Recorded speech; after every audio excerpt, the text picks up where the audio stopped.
In this episode, you'll discover your estimated heart age compared to your calendar age. Feel the grip of the oar handle, smooth yet firm in your hands. Taste the salt of your own sweat and the occasional splash of water. It's all part of the journey. Welcome to another episode of Faster Masters Rowing Radio. Each week, our host, Masters rowing coach Rebecca Caro, dives deep into the world of Masters rowing.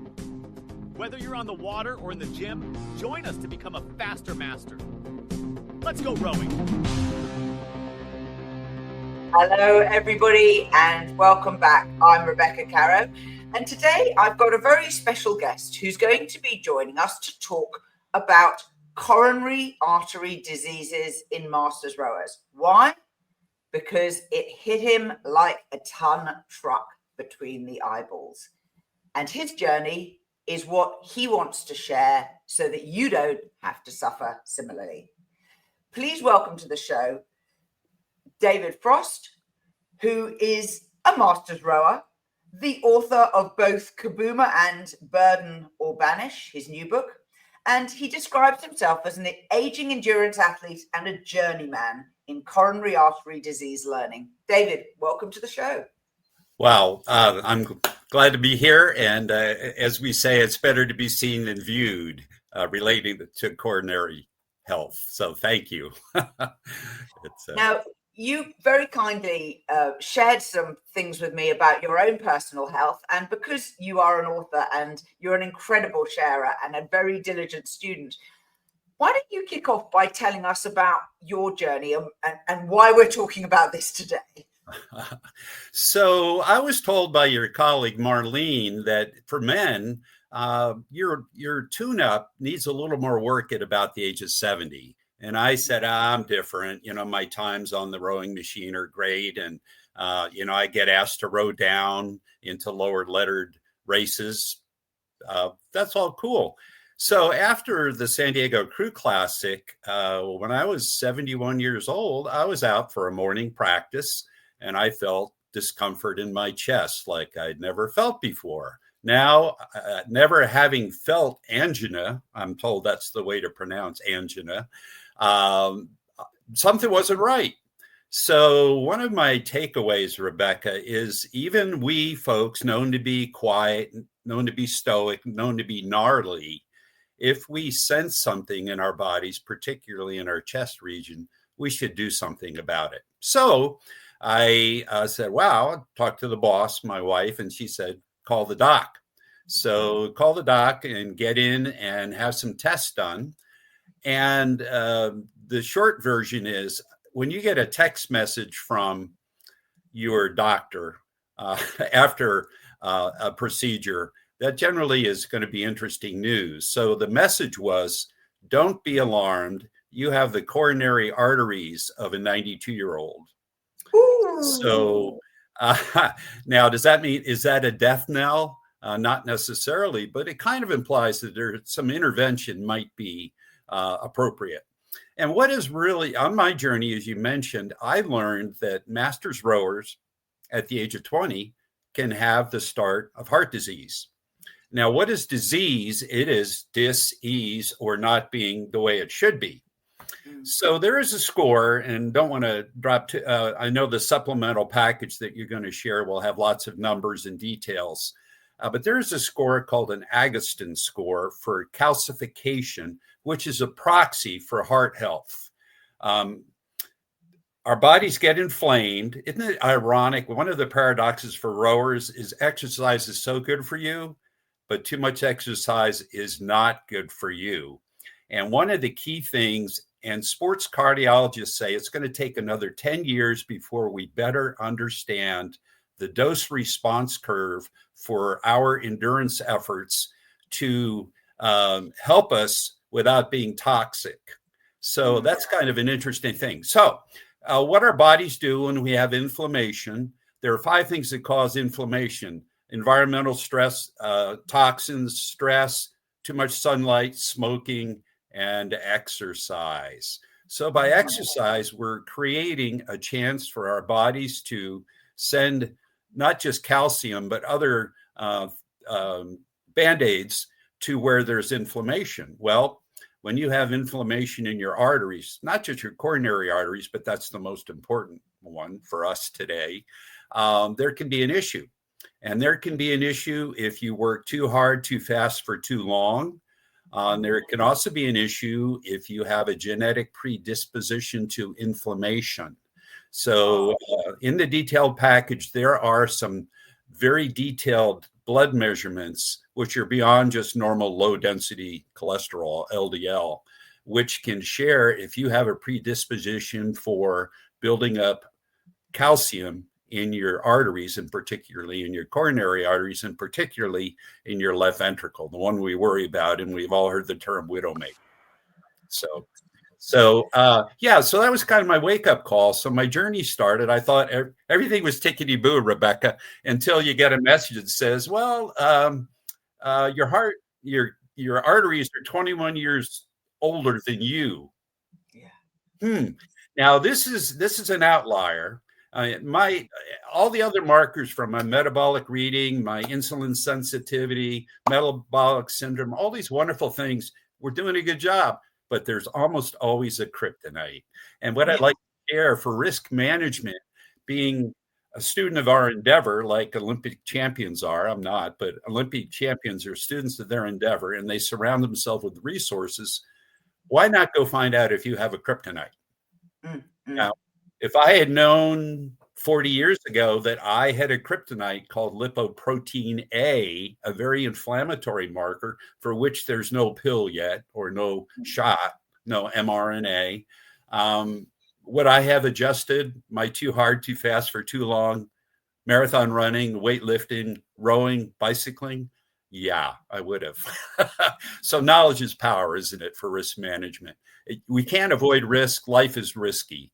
I have a neighbor who reminded me that we have a disease called aging the day we're born, but what do we do with it, right? Or we can tell jokes because humor is good medicine. I'll ask one that I think is appropriate, Rebecca. Why don't we lie to cardiologists? Well, I kind of feel like they've only just got to pull one little string and they've won that argument. That's right. And cardiologists who tend to be younger than me, and they're vegetarians and don't exercise a lot. But anyway, why don't I lie to my cardiologist? Because he can always tell a fib. Yeah. So, and by the way, rowers are extremely interesting people, aren't they? Rowers tend to have a much higher incidence of afibrillation. So isn't it ironic? People that don't exercise have higher rates of the heart going crazy, getting mixed signals. And the issue of AFib is not AFib. It's that stroke and heart attacks are much, much higher if you have AFib. And I'm at the age where AFib tends to rise up. So luckily, never found it. Hopefully that continues. I got other kryptonite like I shared. But for male elite rowers, they have AFib at a rate 7 times the general population. Women, not quite so much, yet still higher than the general population. So too much of a good thing when it's too hard for too long is not the dose response that we want and need to live long and thrive. And isn't it amazing that sports cardiologists who have done research for decades say we need another decade to really give you clinical guidance as to what appropriate duration and intensity of exercise is, so that you still can compete, because we're talking fasters masters. And yet when we in America, I don't know the standards in other countries of your listeners, but in America, Joe Sixpack or Jill Sixpack is told to do low intensity exercise for 150 minutes a week. That's about 6 med hours. Now, if you do higher intensity, it's half of that, but still, say a med hour a day. Geez, most rowers do much more than that on one morning of rowing, don't they? They do. So we may be actually, if we're not careful, doing ourselves a disservice by that extra volume. We know we're a volume sport, but if we do too much volume for too long, too hard, we can have calcification, which is a proxy for heart disease. So I have heart disease. I'm a proud card-carrying heart disease person, but almost every rower has some heart disease based on the inflammation that we cause. What do we do about it? Well, I would like not to take the most prescribed pill on earth, a statin, but I was told that, and I'm taking a statin when my low density numbers are, most people would die for them. I'm taking a statin when my LDL was 60 or less.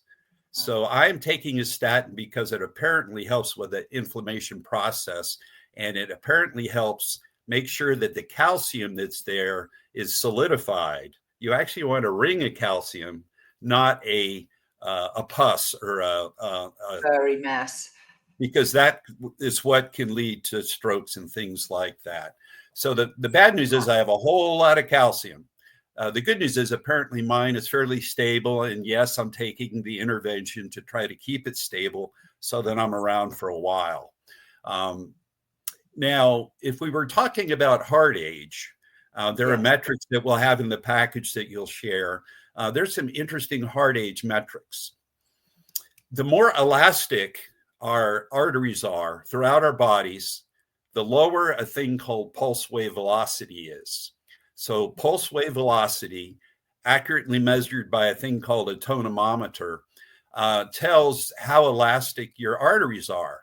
And rowers tend to be very proud of their elastic arteries because they do a lot of, they do spurts, they do power 20s, they do high intensity finishes for their events.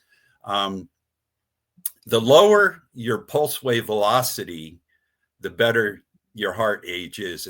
So that's number one. Conversely, your heart rate variability, the higher it is, despite your training, the better you're feeding and restoring your body, and you're not always in fight or flight with high intensity exercise.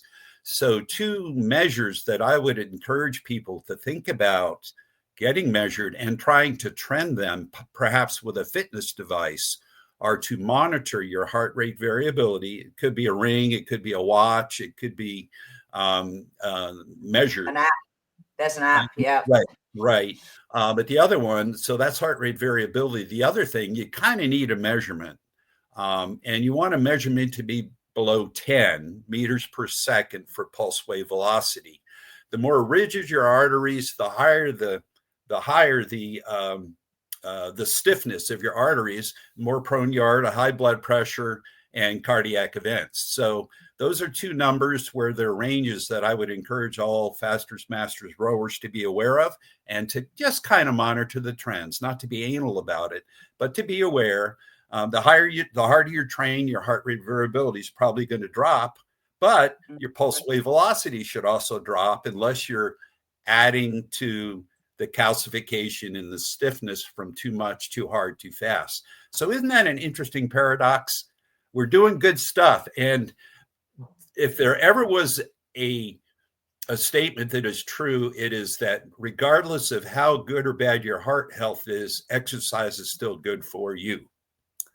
The heart is an amazing fist-sized, if I can look at my cheat sheet, it's a 1 watt transmitter that's responsible for somewhere between 3 and 4 billion heartbeats in your lifespan. It's got an electrical field that's 100 times stronger than your brain. At rest, it pumps over 5 liters a minute, and an elite rower probably gets up to 30 liters a minute. That's some serious work, isn't it? And then we start to talk about, okay, maybe our aorta shouldn't be very elastic, and maybe it shouldn't be too enlarged. So there's some studies of which I took part a year ago, Dr. Churchill in Boston.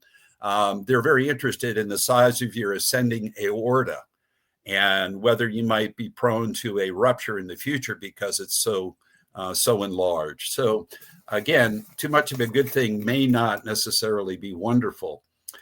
Each of our heartbeats is about 2 inches of blood going out to 60,000 miles of piping. Isn't that amazing? Isn't that amazing?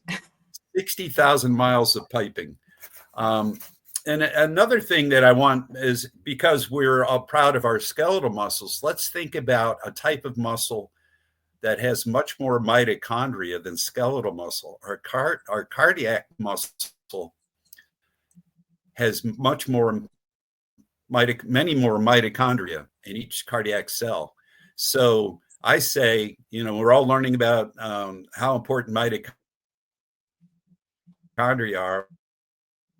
Well, I'm arguing that the most important. So as we learn more and more about that amazing 1-watt transmitter, that fistful of vitality, responsible for VO2 max and responsible for many, many good things, with technology and with interventions, I would ask all your listeners to consider doing a couple things. I say, go ahead and get that proxy test, the calcium scan. Yeah. Now, you could have no calcium and still have heart issues, but it's a very credible proxy, a biomarker for coronary disease, meaning atherosclerosis, cardiovascular disease, meaning hardening and tightening of your coronary arteries because of deposits. And we want those deposits to be stable. So it's really, really important to be aware of some things as a student of our endeavor. It's really important to try to get a pulse wave velocity to check how your peripheral arteries are doing, because there's 30,000 miles of arteries, 30,000 miles of veins. Some large, amazing number. So it's really important to know that. It's really good to monitor your heart rate variability. I would also argue, in addition to getting a calcium CT scan, which may cost a little money, but maybe certain countrymen listening get it as part of their healthcare system. To me, it is so important. It changed my life 1.5 years ago. Luckily, the discomfort I felt was, the doctor thinks it wasn't angina. He thinks it was from a virus. I had just seen our grandkid, and I had a chest virus. But there's some other things that can cause chest discomfort. Could be gastrointestinal, could be stress, could be your vagus nerve acting up. And we all know how important the vagus nerve is. It goes right through the chest, and it's the biggest nerve system in your body. So there are many things that cause chest discomfort that aren't heart attacks.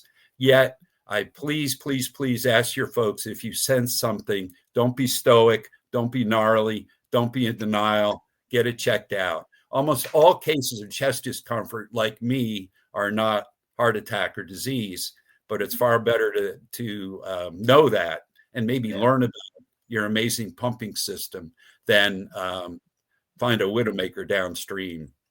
David, that's an incredible insight. So individual risk factors are individual. Do you have a sort of self-scan process that you use on your hard training days? Yes, I do. And it's not just heart rate or wattage, depending on the measurements that you have. It really is perceived exertion. On a particular day, being mindful of rest and hydration. If it just feels like that's enough, the cardiologist says, don't be stupid. We all know aging endurance athlete who have pushed through and had heart attacks on the ergometer, for instance, because they may have had some deposits, and the heart just wasn't getting enough to do what you were asking it to do. So perceived exertion, Rebecca, is a very good self-scan. But then I also am mindful on recovery. As we get older, we're not supermen and superwomen anymore. We take longer to recover. Heart rate variability, or a significant other or a spouse that says, you're a little snippety, I think you're overtrained.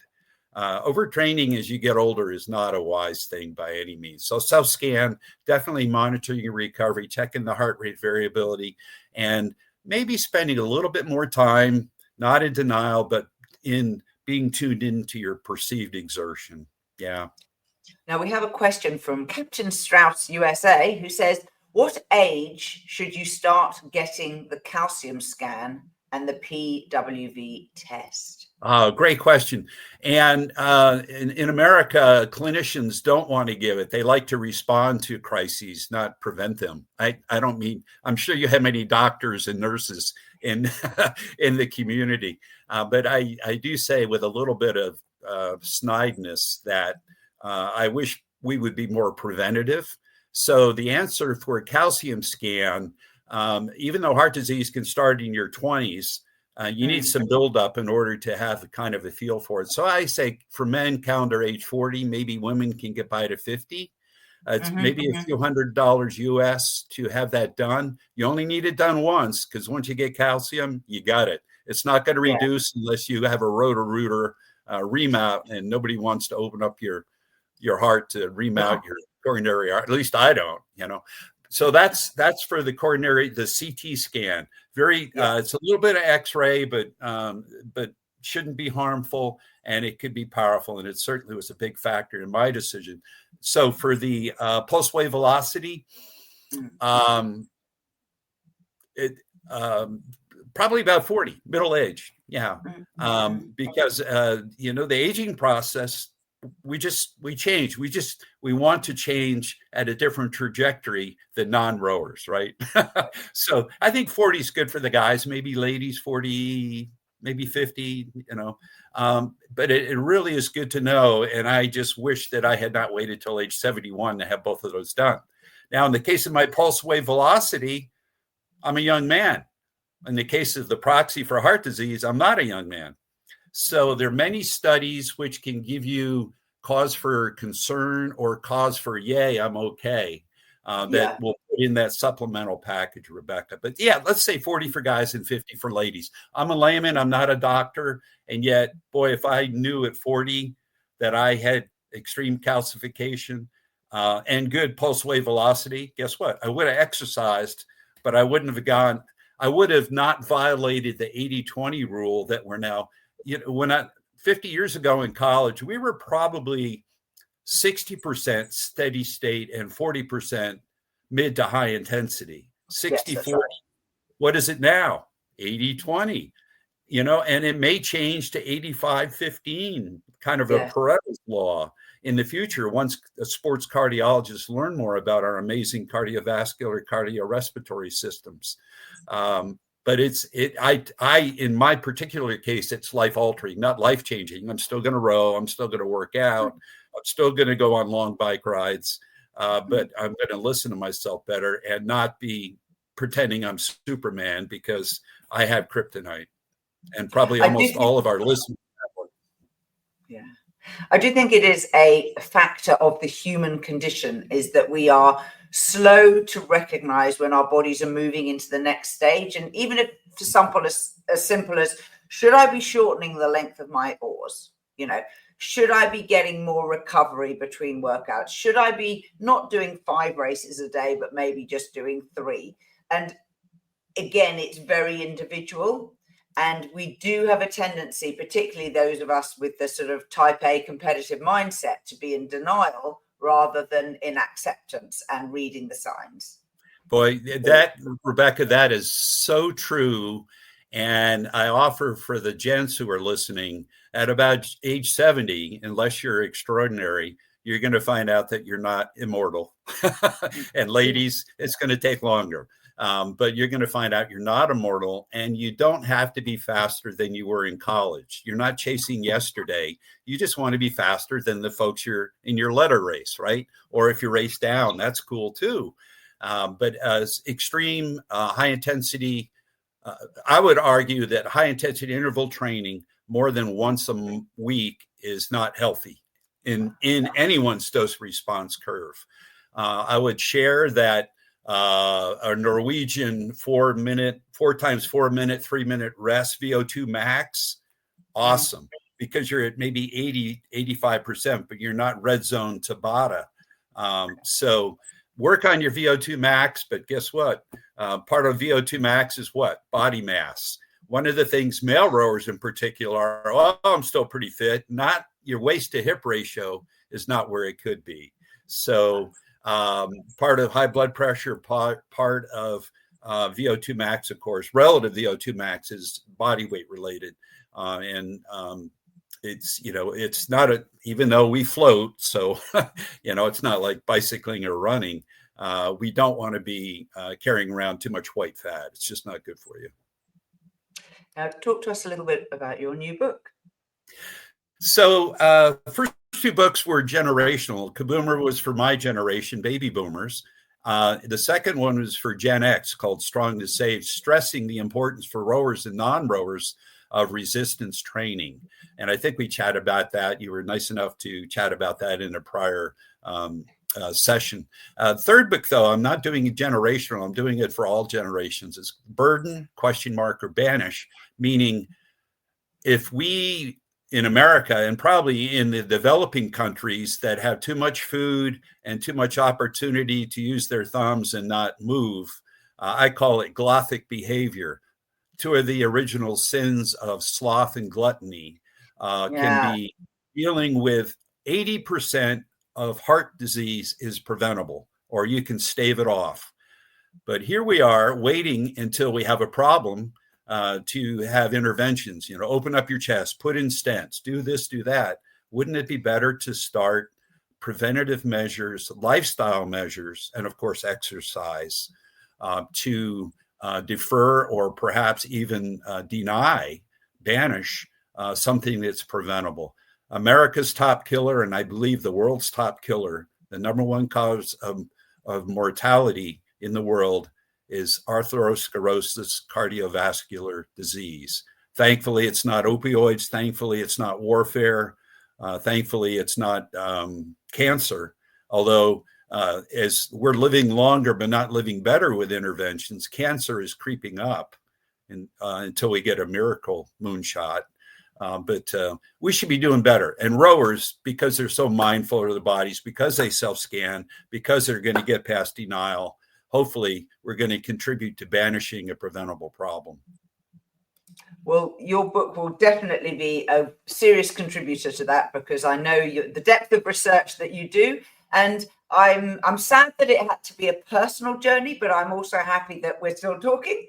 And thank you for bringing it to the rest of us, David. Oh, my goodness. Thank you. And if I could share just on the topic of gluttony, we had a wonderful sportscaster who has since passed from heart disease, unfortunately, Dick Enberg. His wife reminded us that stressed, STRESSED, spelled backwards, is desserts. So on the subject of gluttony, now rowers obviously move a lot, yay. But as we get older, it's okay to watch what our intake is of sugar. What leads to inflammation more than exercise? Sugar. Isn't that crazy? We need it. Our brain needs it. Our bodies need it, but we don't need simple sugar, which turns to fat. So just remember that stressed and desserts are kind of equal and opposite, but no, they're not. They're identical, really, just read from the opposite angle. For the other side of the coin, there we go. There you go. There you go. David, thank you for joining me. It's been an absolute delight to do a reasonably quick canter. Reminder to people, the book is called Burden or Banish. And I very much hope that we will continue our learning together. And any readers and watchers who have feedback, please send it over. David will share this packet of additional information, which I hope you will find useful, with links to places to find out more. Please join the Masters Rowing newsletter. There are over 7,000 people who join us once a week. And till next time, bye-bye. We are part of the RowingChat podcast network. Please tell your fellow rowers about the show. If you've learned just one helpful thing from today's episode, please consider supporting the show for as little as $1 per month by visiting fastermastersrowing.com/podcast.